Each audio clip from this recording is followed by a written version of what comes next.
Indian constitution का article 141 तो supreme court को एक ऐसा अपने आप में एक ऐसा अकेला आर्टिकल है सुप्रीम कोर्ट के चैप्टर के रिगार्ड में, जो सुप्रीम कोर्ट को ये पावर देता है कि सुप्रीम कोर्ट भी जो है वो लॉ डिक्लेयर कर सकता है। तो जैसा कि हम सुप्रीम कोर्ट के जुडिशंस के बारे में जानते हैं, सुप्रीम कोर्ट के पास जुडिशियल अपील का है, सिविल का है, क्रिमिनल का है, बीइंग कोर्ट ऑफ अपील है, स्पेशली पिटिशन का जुडिशन है, रिव्यू जुडिशन है, यूनिटी पिटिशन का जुडिशन सुप्रीम कोर्ट के पास है। तो क्या सुप्रीम कोर्ट लॉ डिक्लेयर कर सकता है? Is it the Supreme Court having authority to make law, to create law? While going through the reading of bare language of Article 141, it uses the expression law declared by the Supreme Court. It means this particular word, this particular expression is very much wider. It is very much wider regarding laws found. It means कि जिन subjects matter पर जो है supreme court law को interpret कर रहा है, supreme court की power सिर्फ एज ए इंटरप्रिटेटर नहीं है। सुप्रीम कोर्ट जो है लॉ को डिक्लेयर भी कर सकता है, लॉ को सुप्रीम कोर्ट बना भी सकता है। Supreme court have power, not just the power just to interpret the law, but it also have power to make or create law. Supreme court की ये पावर जो है इस कॉन्टेस्ट में है कि जिन सब्जेक्ट्स मैटर पर अभी लेजिस्लेचर ने कानून नहीं बनाया है और उन सब्जेक्ट्स मैटर पर कोई चीज सुप्रीम कोर्ट के सामने अगर आती है तो सुप्रीम कोर्ट उन सब्जेक्ट्स पर जजमेंट, डिक्री या ऑर्डर दे सकता है। अगर हम आर्टिकल 32 को आर्टिकल 142 के साथ पढ़ें, आर्टिकल 32 रीड विद आर्टिकल 142 जो कि कंप्लीट जस्टिस की बात करता है, और कंप्लीट जस्टिस के रिगार्ड में सुप्रीम कोर्ट अपने सामने किसी भी पेंडिंग मैटर में जो है कोई भी डिक्री या ऑर्डर पास कर सकता है, भले ही उस डिक्री या ऑर्डर पास का कोई लेजिस्लेटिव ग्राउंड हो या ना हो। यानी कि सुप्रीम कोर्ट के पास भी पावर है कि वो with in constitutional foundation limitations उस पर्टिकुलर लैकुना को फिलअप करने के लिए जो है आर्टिकल 141 में जो है वो लॉ डिक्लेयर कर सकता है। सुप्रीम कोर्ट का रोल सिर्फ लॉ के इंटरप्रिटेशन का ही नहीं है। सुप्रीम कोर्ट जो है बहुत सारे केसेस में जो है वो नए इन लैकुनास को कवर अप करने के लिए जो है वो गाइडलाइंस या प्रिंसिपल्स को जो है फॉर्मुलेट कर सकता है। हमने 1997 में विशाखा का केस देखा था, जहां पर वर्किंग वुमेन को सेक्सुअल हैरेसमेंट से प्रोटेक्ट करने के लिए सुप्रीम कोर्ट ने Vishakha versus state of Rajasthan के केस में गाइडलाइन दी थी, क्योंकि उस समय कार्यस्थल पर काम करने वाली महिलाओं को यौन शोषण से बचाने के लिए कोई कानून सरकार ने, पार्लियामेंट ने नहीं बनाया था। तो उस कॉन्टेस्ट में सुप्रीम कोर्ट ने न सिर्फ सेक्सुअल हैरेसमेंट को डिफाइन किया, साथ ही साथ जो है उन सभी इंस्टीट्यूशंस की रिस्पॉन्सिबिलिटी को भी क्रिएट किया, और साथ साथ ये कहा कि जहां जहां भी जो है वर्किंग कल्चर होगा, इवन सुप्रीम कोर्ट ने यहां तक कहा कि जहां 10 से अधिक मेंबर्स काम कर रहे हैं उस वर्किंग कल्चर में भी जो है विशाखा की गाइडलाइंस को फॉलो करना पड़ेगा। जो है तो एक एग्जॉस्टिव गाइडलाइन सुप्रीम कोर्ट ने दी थी, और लगभग उसी गाइडलाइंस के रिगार्ड में 2013-14 में जो है protection of working women act आपका आया, जो लगभग सुप्रीम कोर्ट की उसी गाइडलाइंस पर बेस्ड था। D K Basu versus state of West Bengal के केस में सुप्रीम कोर्ट ने जो है राइट ऑफ डिटेनू के राइट्स के बारे में बताया था। The person who is going to be arrested, या what's the rights of a arrested person, बंदी के क्या अधिकार हैं, उस रिगार्ड में सुप्रीम कोर्ट ने क्लियर कट गाइडलाइन दी थी। और सुप्रीम कोर्ट ने कहा था कि सुप्रीम कोर्ट का दिया गया जजमेंट पूरे भारतवर्ष में समान रूप से लागू होगा। जितने भी भारतवर्ष में जितने भी पुलिस स्टेशन हैं, सुप्रीम कोर्ट का ये डिसीजन वहां पर बंदियों के अधिकार के रूप में जो है साफ साफ बड़े बड़े अक्षरों में लिखा जाएगा, ताकि वहां जाने वाले हर शख्स को ये दिखाई पड़े जो है कि ये बंदियों के अधिकार है। क्योंकि लॉकअप में होने वाली डेथ्स को लेकर सुप्रीम कोर्ट ने एक्शन लिया था, और साथ ही साथ स्टेट के बिहाफ पर काम करने वाली पुलिस के एक्शन को कंट्रोल करने के लिए सुप्रीम कोर्ट ने ये एक्शन लिया था। तो law declared by the Supreme Court shall be binding on all courts within the territory of India. Supreme Court का दिया गया जजमेंट सिमिलर फैक्ट्स और मैटर्स में भारतवर्ष के सभी सबऑर्डिनेट कोर्ट्स, तो सभी सबऑर्डिनेट कोर्ट्स का मतलब जितने भी हाई कोर्ट्स हैं, और उन हाई कोर्ट्स के जुडिक्शन में आने वाले जितने भी लोअर कोर्ट्स हैं, डिस्ट्रिक्ट कोर्ट्स हैं, उन पर सुप्रीम कोर्ट का जजमेंट जो है बाइंडिंग होगा। सुप्रीम कोर्ट का डिसीजन सबऑर्डिनेट कोर्ट्स पर बाइंडिंग होगा सिमिलर मैटर्स में, जो है सिमिलर मैटर्स में, यानी कि सुप्रीम कोर्ट का जो जजमेंट है वो जो है लोअर कोर्ट्स पर बाइंडिंग होगा, इस सेंस में कि लोअर कोर्ट्स ये नहीं कह सकते कि सुप्रीम कोर्ट का जजमेंट हम सेट असाइड कर रहे हैं या सुप्रीम कोर्ट का जजमेंट हम नहीं मानेंगे। South Central Railway employ versus Yashoda Bai का केस था 2002 का, जहां पर सुप्रीम कोर्ट का ऑब्जर्वेशन था। सुप्रीम कोर्ट ने कहा कि हाई कोर्ट सुप्रीम कोर्ट के डिसीजंस को सेट असाइड नहीं कर सकते, हाई कोर्ट्स सुप्रीम कोर्ट के डिसीजंस को सेट असाइड नहीं कर सकते हैं। एक केस और था, सुगंथी सुरेश कुमार वर्सेस जगदीशन का केस था। ये केस भी 2002 का ही है, SCC 420 जो है।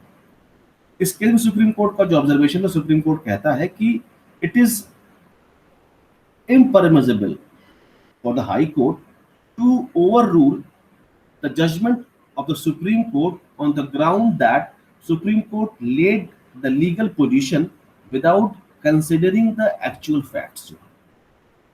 हाई कोर्ट जो है सुप्रीम कोर्ट के डिसीजन को ये कहकर ओवररूल नहीं कर सकता है कि सुप्रीम कोर्ट ने बिना एक्चुअल फैक्ट्स को कंसीडर किए हुए इस पर्टिकुलर लॉ को लेट डाउन कर दिया है। The high courts cannot question the decision of the highest authority, the apex courts of the India, apex court of the India। Anil Kumar Neotia versus union of India 1998 का case था। Supreme Court इस case में observe करता है कि the High Court can not ask for the correctness of the Supreme Court judgement even on those points which sought before the High Court but not considered by the Supreme Court. इस case में court कहता है, supreme court कहता है कि High Court Supreme Court से अपने judgement में सुधार के लिए भी नहीं कह सकता है, ये कहकर कि जिन पॉइंट्स को हाई कोर्ट के सामने कंसीडर किया गया था, उन पॉइंट्स को सुप्रीम कोर्ट ने अपना जजमेंट लिखते समय कंसीडर नहीं किया था। ऐसे में सुप्रीम कोर्ट अपने जजमेंट को सुधार ले। सुप्रीम कोर्ट से हाई कोर्ट ये नहीं कह सकता है, यानी कि the law declared by the Supreme Court shall be binding on all subordinate courts within the territory of India. Doctrine of stare decisis Latin maxim है, लैटिन डॉक्ट्रिन है जो है, इसका मतलब होता है कि to stand by the decisions and not to disturb settled matters. जो चीज एपेक्स कोर्ट ऑफ इंडिया ने सेटल डाउन कर दी है, जिस सब्जेक्ट मैटर पर, जिस लॉ पॉइंट पर, जिस फैक्चुअल पॉइंट पर जो है सुप्रीम कोर्ट ने एक प्रॉपर एग्जॉस्टिव जजमेंट दे दिया है, उस जजमेंट को सबऑर्डिनेट्स कोर्ट जो है वैरी नहीं कर सकती हैं, ओवर रूल नहीं कर सकती हैं, उसके अगेंस्ट नहीं जा सकती हैं। तो सुप्रीम कोर्ट का जो डिसीजन है वो सबऑर्डिनेट्स कोर्ट्स पर बाइंडिंग होगा, जो है सिमिलर फैक्ट्स और सिमिलर मैटर्स में, जो है सिमिलर फैक्ट्स और सिमिलर मैटर्स में जो है। ये प्रैक्टिस जो है जुडिशियल सिस्टम में जो है शायद पहले नहीं रही होगी। 1833 का केस था, मायर हाउस वर्सेस रेनल का केस था, जहां पर कि कोर्ट्स के डिसीजंस को रिकॉर्ड करने की बात कही गई कि जो हायर अथॉरिटी कोर्ट्स हैं उनके जजमेंट को रिकॉर्ड किया जाना चाहिए, ताकि सिमिलर फैक्ट्स और मैटर्स को सबऑर्डिनेट्स कोर्ट्स के सामने आने पर जो है वो उन जजमेंट को एज इट इज फॉलो कर सकें कि इस पर ऑलरेडी सेटल्ड लॉ बना हुआ है। ऐसे में हमें किसी नए फैक्ट या सिचुएशन को कंसीडर करने की जरूरत नहीं है, इस विषय पर पहले ही सेटल्ड लॉ है। ऐसे में जो है हमें उस लॉ को फॉलो करना चाहिए।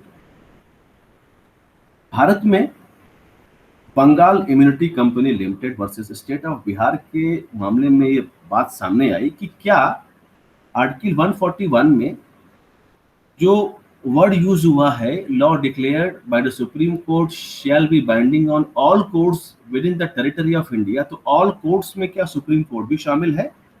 सवाल ये था कि क्या ऑल कोर्ट्स में जहां लिखा है 141 में, क्या उसमें सुप्रीम कोर्ट भी शामिल है?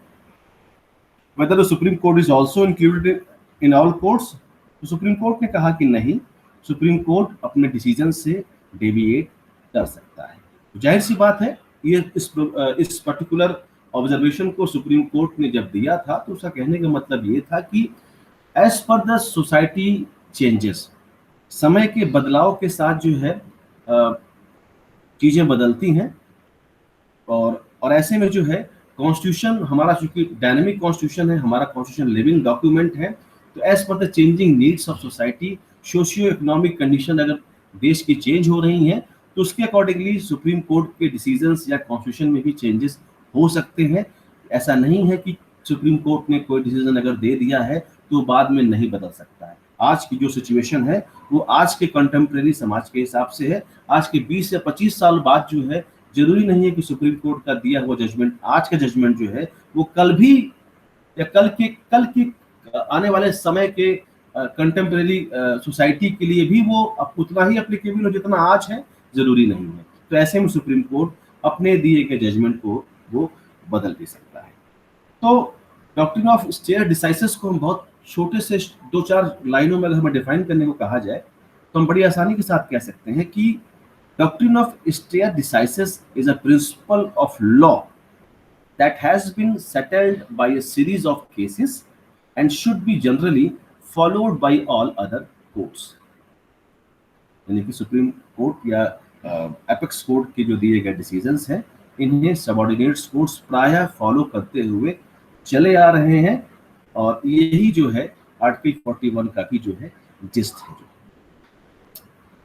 नंद Kishore versus state of Punjab का केस था 1995 का जो है, जहां सुप्रीम कोर्ट कहता है कि सुप्रीम कोर्ट सिर्फ और सिर्फ जो है लॉ का इंटरप्रिटेटर नहीं है, सुप्रीम कोर्ट की पावर उससे कहीं ज्यादा है।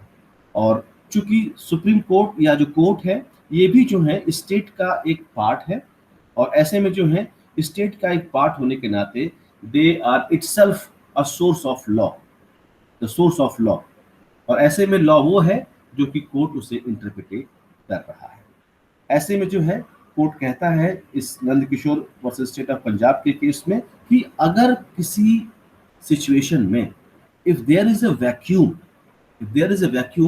किसी सब्जेक्ट मैटर या फैक्ट पर लॉ नहीं बना है, वहां वैक्यूम है, और ऐसे में अब तक उस पर संसद ने कानून नहीं बनाया है, तो ऐसे में कोर्ट जो है अपनी रूल मेकिंग पावर का इस्तेमाल कर सकते हैं।